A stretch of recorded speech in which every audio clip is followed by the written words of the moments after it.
umubare munini ku basogongeye ku buribwe n'umusonga by'intambara bakubwira ko nubwo hari ibyo ishobora gukemura hagati y'abagundagurana byo gutimbagurana, ku rundi ruhande hari n'ibyo yangiza.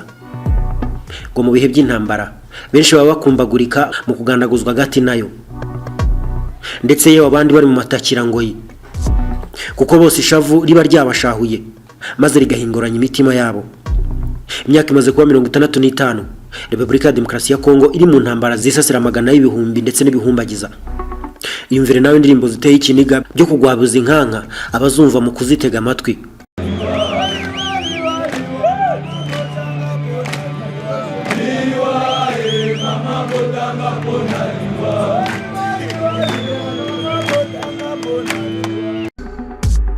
Bati mama wanjye yarambyaye ariko navukiye gupfa. Ubuzima bw'abakongomani benshi buri hagati y'urupfu n'umupfumu. Abativuganywe n'intambara bicwa n'inzara cyangwa ingendo ndende bahunga intambara. Ibyo byose ubutegetsi bwa Repubulika ya Demokarasi ya Kongo bwareruye bubikorera u Rwanda, byihariye cyane Perezida Paul Kagame. Bavuga kenshi ko igisubizo kirambye ari ukurutera maze bakarutuza ibipima amagara. Hano turavuga ibisasu. Ku rundi ruhande u Rwanda ruhakana ibyo byose rushinzwa, rukabwira Repubulika ya Demokarasi ya Kongo kuruvana mu manjwe, ahubwo rukabwira iki gihugu ko kirimo kwiturubika hagati ku bugabo mu mikoranire burambyemo n'umutwe wa FDLR. Ku itariki 19 Ukuboza umwaka wa 2023 ubwo yari mu bikorwa byo kwiyamamaza kuri Stade de Martyrs i Kinshasa, Perezida Tshisekedi yavuze ko yiteguye gutera u Rwanda mu migambi yo guhindura ubutegetsi bwarwo ashinza kuba ikibazo mu karere k'ibiyaga bigari. Aya magambo yo gutera u Rwanda yongeye kuyashimangira mu kwezi kwa gatatu umwaka wa 2024 ubwo yaganiraga n'ikinyamakuru Le Monde gisanzwe cyandika mu Gifaransa. U Rwanda narwo ruvuga kenshi ko rwiteguye kurwana n'uwo ari we wese wayirushozaho, ndetse rukanashimangira ko ruzajya kwirwanira hirya iyo aho kuba ku butaka bwarwo. Muri iki kiganiro tugiye kurebera hamwe ibimenyetso bishimangira ko intambara ya Repubulika ya Demokarasi ya Kongo n'u Rwanda ishoboka mu mfuruka zose wabihengekeramo. Udukurikira mu makuru akomeye kandi arebana n'ubutabera, politike na diplomasi. Derek Mugabo niyo yanjye.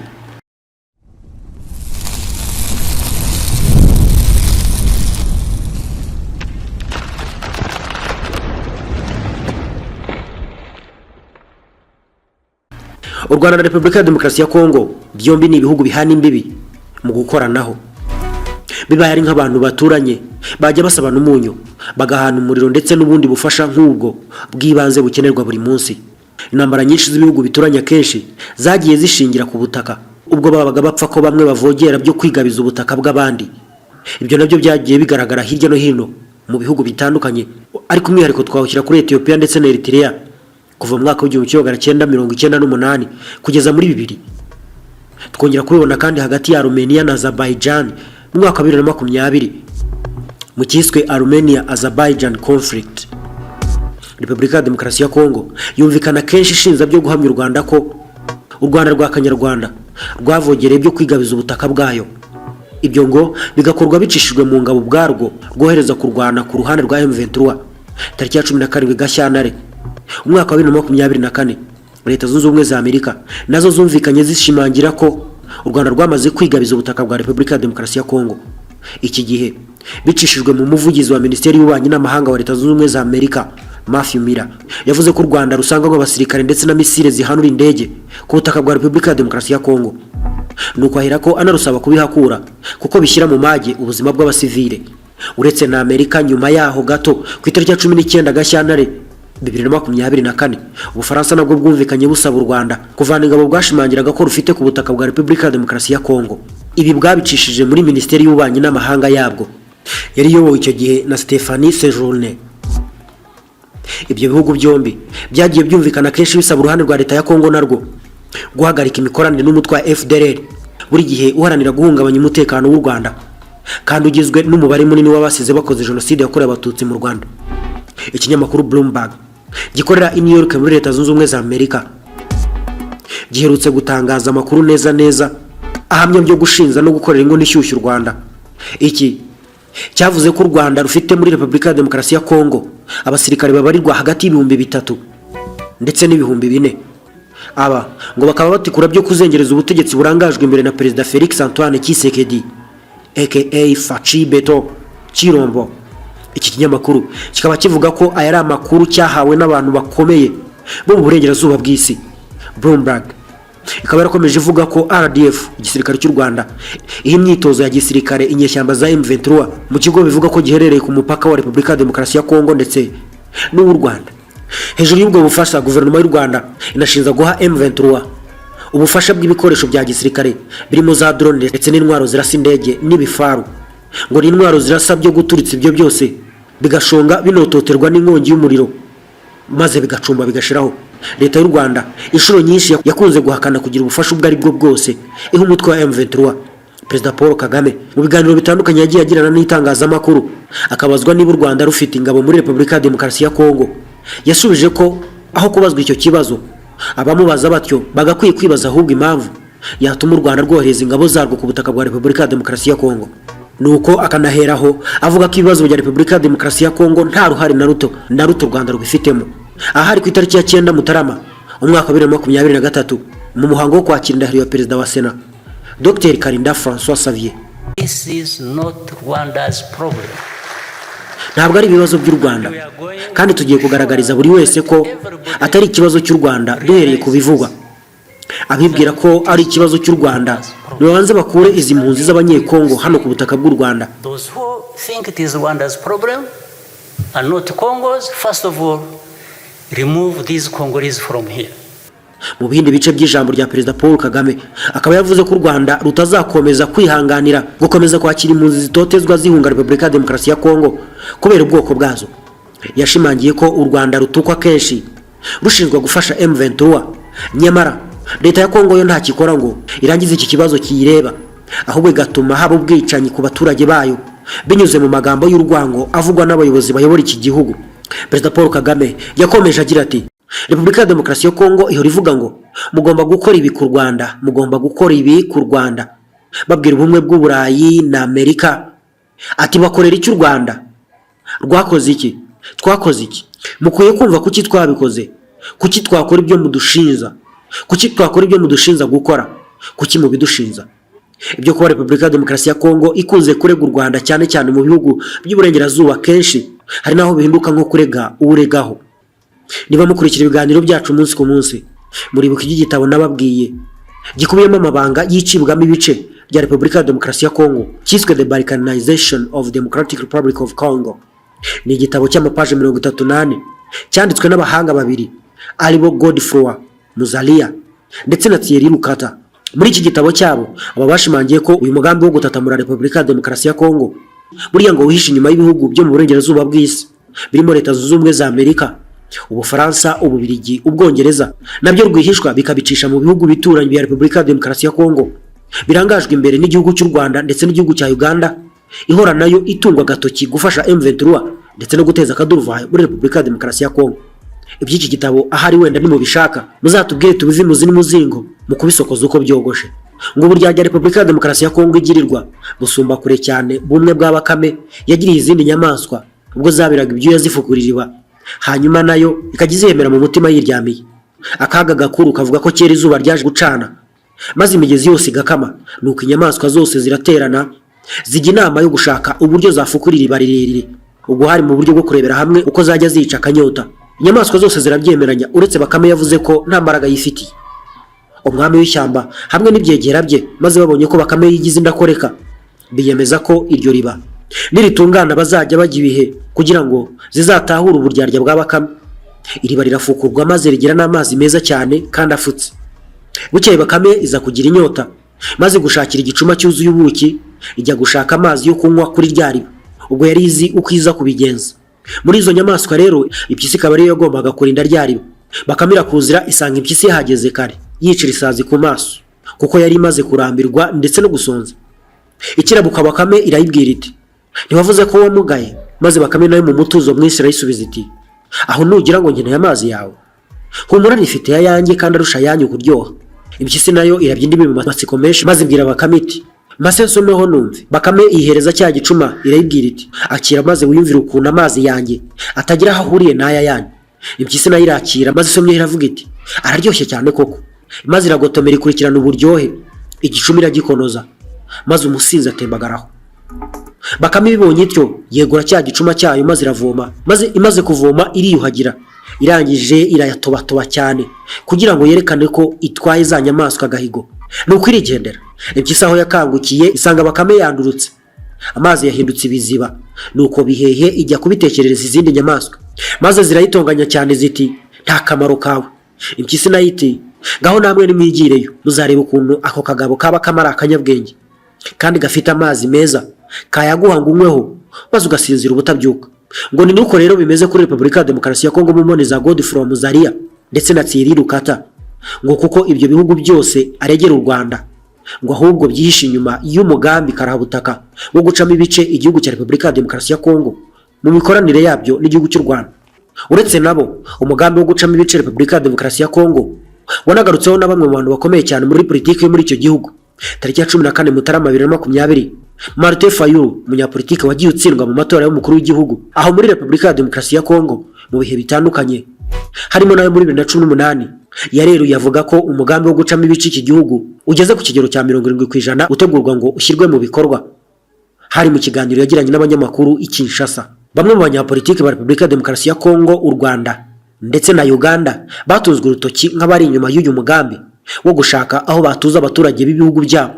Ijambo balkanization cyangwa se balkanization rikoreshwa kuva mu myaka y'1830 ubwo icyitwaga Empire Ottoman cyangwa Ottoman Empire cyari giherereye ku mwigimbakirwa peninsula wa Balkan, cyari kimaze gucikamo ibice birimo Ubugereki, Serbia, Bulgaria, Albania, Croatia ndetse na Macedonia.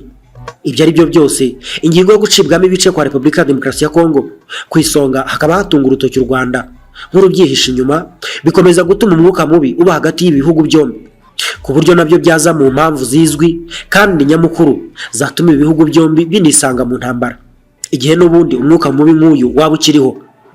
Repubulika ya Demokarasi ya Kongo mu gukorana n'umutwe wa FDLR, iyi ni imwe mu ngingo nyamukuru ishobora gutuma u Rwanda na Repubulika ya Demokarasi ya Kongo byisanga mu ntambara karundura. Kuba FDLR igizwe n'umubare munini w'abakoze jenoside yakorewe abatutsi mu Rwanda mu mwaka w'1994 bakagaba ibitero kuri rwo mu bihe bitandukanye, utibagiwe no kurwanya ubutegetsi bwa Repubulika y'u Rwanda, ibyo nabyo bigahoza umwuka w'intambara hagati ya Repubulika ya Demokarasi ya Kongo n'igihugu cy'u Rwanda. Abazi kandi mukanasobanukirwa iby'amateka, muzi neza ko cyakozeho kandi kikanahitana Mobutu Sese Seko kuko ngendo wa Zabanga ari ugufasha umutwe wa FDLR nyine urwanya ubutegetsi bw'u Rwanda kuva mu 1994. U Rwanda nta na rimwe ruzigera ruhagarika kurwanya byo kumaraho inyeshyamba za FDLR kuko nazo zarugabye ibitero bijyanye no guhungabanya umutekano warwo mu bihe bitandukanye. Ibyo bintu kandi byagiye bigaragara kenshi. Mu mwaka wa 2019 nibwo abarwanyi ba FDLR bagabye ibitero karahabutaka mu karere ka Musanze maze bihitana abasivile bagera kuri 14. Ku rundi ruhande ariko u Rwanda nubwo rugaragaza FDLR nk'ikibazo cy'umutekano warwo, Repubulika ya Demokarasi ya Kongo yo ikomeza kubihakana, ikavuga ko ahubwo uyu mutwe ukoreshwa n'ubutegetsi bwarwo kugira ngo babashe kwinjira no kwigabuza ubutaka bwa Repubulika ya Demokarasi ya Kongo. Ku itariki ya 24 z'ukwezi kwa 9 2022, mu kiganiro Felix Antoine Tshisekedi, perezida w'igihugu cya Repubulika ya Demokarasi ya Kongo, yagiranye n'ikinyamakuru France 24, yemeje ko u Rwanda rugira urwitwazo FDLR itagize ikirutwaye kugira ngo rwinjire ku butaka bwayo. Yagize ati FDLR ni urwitwazo u Rwanda rwitwaza ibyo kugira ngo rwinjire muri Repubulika ya Demokarasi ya Kongo. Aho ngereye ku butegetsi nacyuye amagana y'abarwanyi ba FDLR inshuro ebyiri cyari ikimenyetso. FDLR ni umutwe w'inkehwa washegeshwe kandi udafite icyo utwaye ubutegetsi bw'u Rwanda. FDLR ni ikibazo kuri twa abanyekongo aho kuba ikibazo ku Rwanda. Tshisekedi akaba yaravuze ko FDLR yataye igitekerezo cyo gufata ubutegetsi bw'u Rwanda, ahubwo ngo isigaye ari umutwe w'amabandi atega ibico abaturage banyura mu muhanda. Yakomeje agira ati mfite ikimenyetso, iyicwa rya ambasaderi w'Ubutaliyani Luca Antanasio wishwe tariki ya 22 Gashyantare 2021 yishwe na FDLR. Ni amabandi asigaye atega ibico ku muhanda, nta gitekerezo cya politike bagifite cyo kuba bafata ubutegetsi bw'u Rwanda. Ni urwitwazo, ukuri kuri ahandi nibyo u Rwanda rukwiye kuvuga. Ku rundi ruhande, mu kiganiro Perezida Paul Kagame yagiranye n'umunyamakuru wa SABC News ubwo yamubazaga niba ko ku Rwanda rwaba rufasha M23, we akaba yaravuze ko ahubwo FDLR ariyo kaga kuri Repubulika ya Demokarasi ya Kongo icyarimwe no ku Rwanda. Yes, we have had that serious problem of FDLR living in DRC even before. Uyu munsi Tshisekedi afite inyeshyamba za FDLR. Uzi FDLR? Yego, FDLR ndayizi. Yego, yego yabahaye intwaro kandi anabaha ibyo bashaka byose, arimo no kubakoresha rero mu ntambara ye yo kurwanya M23 ndetse no kurwanya undi muntu wese wifuza kurwana. Ibyo rero bitangiye kwitonderwa. Twahuye n'icyo kibazo gikomeye cya FDLR muri Repubulika ya Demokarasi ya Kongo na mbere y'uko aba perezida. Ibyo biratandukanye. Aho amariye kuba perezida, ubu yifatanyije nabo ku mugaragaro arabafasha, kandi ikigamijwe no gutera ibibazo hano mu Rwanda. He has mobilized some countries, especially I will not hesitate to mention. For example, if you see Burundi, the way it is involved in naho u Rwanda rushinzwe na Repubulika ya Demokarasi ya Kongo gufasha M23. Iyi niyo mpamvu noneho Perezida Tshisekedi anaheraho avuga ko byaze bikunze izatuma atangiza intambara ku Rwanda, mu gihe mu biganiro byo gufasha kugira ngo ubufasha rutanga buhagarare byaba ntacyo bigezeho. Uyu yumvikanye kenshi avuga ko M23 ari igikonoshwa kirimo ubusa, avuga ko leta ya Kongo irwana n'ingabo z'u Rwanda. Iyo kandi ikaba impamvu nyamukuru ngo atazigera yicarana ku meza n'inyeshyamba za M23 kuko zitumwa n'u Rwanda.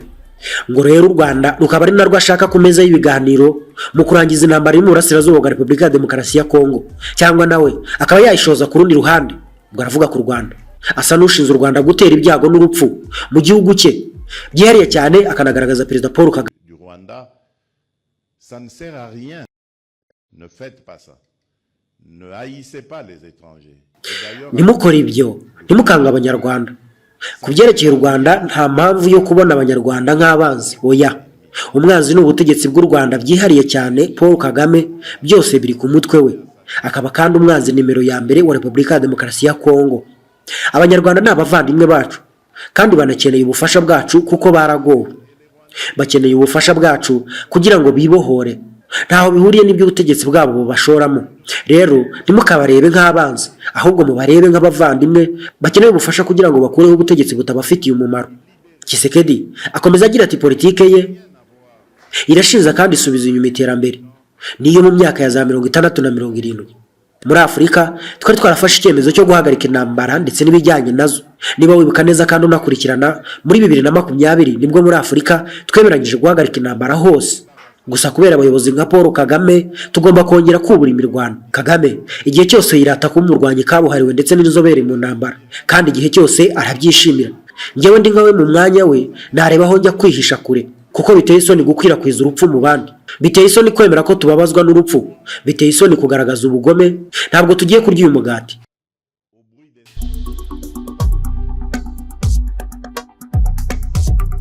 Aya akaba ari amagambo yakiriwe nabi n'u Rwanda, afatwa nk'agambiriye guhamagarira abaturage b'u Rwanda ngo bigumire ku butegetsi bwabo. Ni umwuka w'intambara wari muhembererwa n'ubutegetsi bwa Repubulika ya Demokarasi ya Kongo ku Rwanda. Inyuma y'izo mpamvu zose muri Repubulika ya Demokarasi ya Kongo, amabuye y'agaciro nayo atagira ingano, u Rwanda rugashinzwa kuyiba mu busahuzi rufatanya muri imiryango mpuzamahanga. Nicolas Kazade ni Minisitiri w'Imari wa Repubulika ya Demokarasi ya Kongo aherutse gutangariza Financial Times ko igihugu cye gihomba hafi miliyari 1 y'amadolari Leta Zunze Ubumwe za Amerika ku mwaka mu by'ubucuruzi bw'amabuye y'agaciro anyuzwa mu Rwanda mu buryo ngo butemewe n'amategeko. Ayo mabuye y'agaciro ni zahabu, tin, coltan ndetse na tungsten. Ku rundi ruhande ibyo ni ibintu u Rwanda rwahise rwamaganira kure bicishijwe mu muvugizi wa guverinoma y'u Rwanda, Madame Yolande Macron. Uyu we akaba yaravuze ko Minisitiri Kazadi afite imyumvire mibi cyane, ndetse anashimangira ko u Rwanda rudakwiye gushinzwa gutsindwa kwa leta Repubulika ya Demokarasi ya Kongo ndetse no kwangirika k'ubukungu bw'iki gihugu, ngo kubera ko imitwe irenga 100 yitwaje intwaro yemerwa na leta iyemerera ndetse ikanayitera inkunga. Uko biri kose umwuka w'intambara hagati y'u Rwanda na Repubulika ya Demokarasi ya Kongo uriho kandi ukanagaragarira mu mvugo zitandukanye zikakaye ziranga bamwe mu banyepolitike ku mpande zombi tika bakomeye muri ibi bihugu byombi. Zose mwagiye mwumva mu bihe bitandukanye ndetse n'ubu zikaba zigihari, kandi byose bikanashimangirwa na Tshisekedi uherutse gutangaza ko agifite umugambi wo gutera agatimbura ubutegetsi bw'u Rwanda igihe ibiganiro byo guhosha umwuka mubi hagati y'ibihugu byombi byaba ntacyo bigezeho. Gusa u Rwanda narwo rwagiye rwumvikana kenshi ruvuga ko rwiteguye kwirwana igihe icyo ari cyo cyose rwaba rwishozweho muri Repubulika ya Demokarasi ya Kongo, FDLR na M23.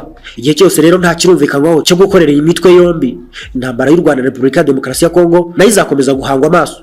Muri rusange iri naryo pfundo rihatse iyi ntambara imaze igihe inugwanugwa hagati y'igihugu cya Repubulika ya Demokarasi ya Kongo n'igihugu cy'u Rwanda, aho kugera kuri ubu nyuma y'aho umutwe wa M23 ufatiye umujyi wa Goma perezida w'igihugu cya Repubulika ya Demokarasi ya Kongo Felix Antoine Tshisekedi aherutse gutangariza bene igihugu we ko bakwiye kwitegura maze bakajya mu ngabo ari benshi kugira ngo batere igihugu cy'u Rwanda ndetse bigobotora intambara n'amatati iki gihugu cyabashyizeho. Impande zombi zikomeje gucira amagambo ashyushye kurusha itanura, aho buri gihugu gihiga ko isaha n'isaha gishobora gutera ikindi. U Rwanda rukaba rwavuze ko rudashobora gukuraho ubwirinzi bw'ikirere rwashyizeho mu rwego rw'uko rutekereza ko isaha n'isaha rushobora kugabwaho intambara itoroshye na Repubulika ya Demokarasi ya Kongo. Geze ku musozo w'iki kiganiro cyacu, udukurikira mu makuru akomeye arebana n'ubutabera, politiki na diplomasi. Derek Mugabo niyo yanjye, ndabashimiye.